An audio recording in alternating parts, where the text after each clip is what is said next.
बच्चों, कैसे आप सब? आशा करते हो आप सब अच्छे होंगे, स्वस्थ होंगे।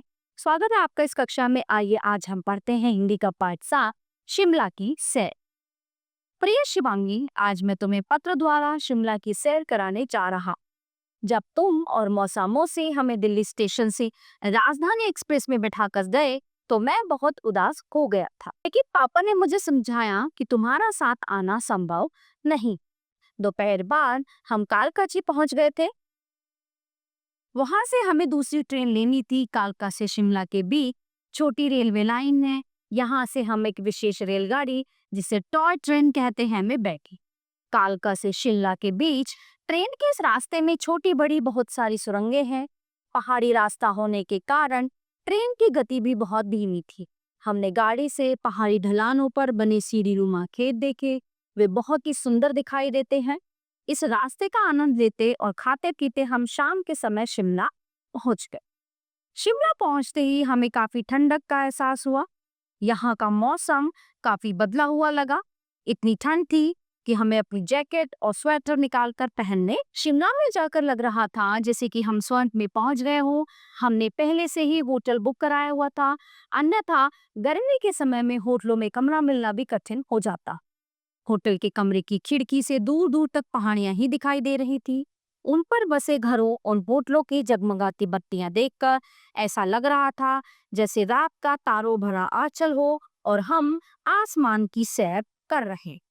अगले दिन हम सुबह लगभग 10 बजे बाजार की सैर करने निकले। यहाँ के बाजार भी काफी कुछ ऊंचे नीचे हैं। कुछ बाजार इतना नीचे हैं कि जैसे पाताल में बसे हों, तो कुछ इतने ऊंचे जैसे आसमान से बातें कर रहे। इन बाजारों में ऊपर नीचे जाने में ही यात्री थक कर चूर हो जाते हैं, लेकिन इस चढ़ने उतरने में आनंद भी बहुत आता है, क्योंकि हर तरफ बेहद खूबसूरत प्रकृति के दृश्य दिखाई देते। शिमला का घंटाघर और चर्च बेहद रौनक वाले स्थान हैं, जहां पर्यटकों की भीड़ लगी रहती है।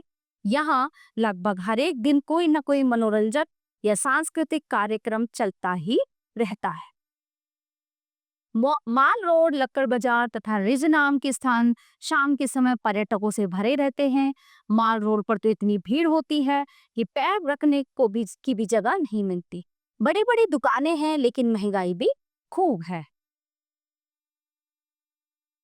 हिमाचल प्रदेश की राजधानी होने के कारण यहाँ सभी सरकारी कार्यालय भी हैं।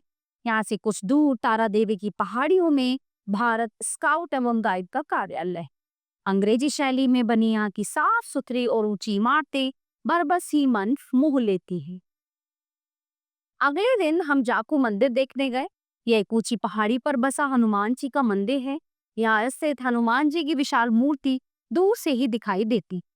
पूरा रास्ता घने वृक्षों से भरा है और वहां लंगूर बंदर काफी उछलते कूदते दिखाई देते हैं। ये लंगूर बंदर वैसे तो कुछ नुकसान नहीं पहुंचाते, लेकिन चश्मा और खाने पीने की चीजें जरूर छीनकर भाग जाते हैं।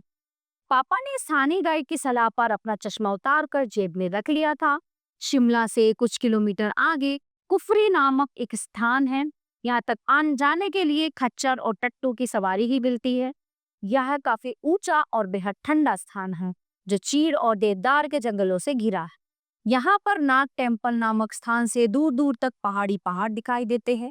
खाने पीने की भी काफी दुकानें हैं, लेकिन सर्दियों के दिनों में ये इलाका बर्फ से पूरी तरह ढक जाता है। पहाड़ी क्षेत्र होते हुए भी शिमला की यातायात व्यवस्था बहुत अच्छी है, लेकिन पर्यटकों की भारी भीड़ के कारण कई बार शिमला जाने वाले सड़क मार्ग पर भारी जाम लग जाता है।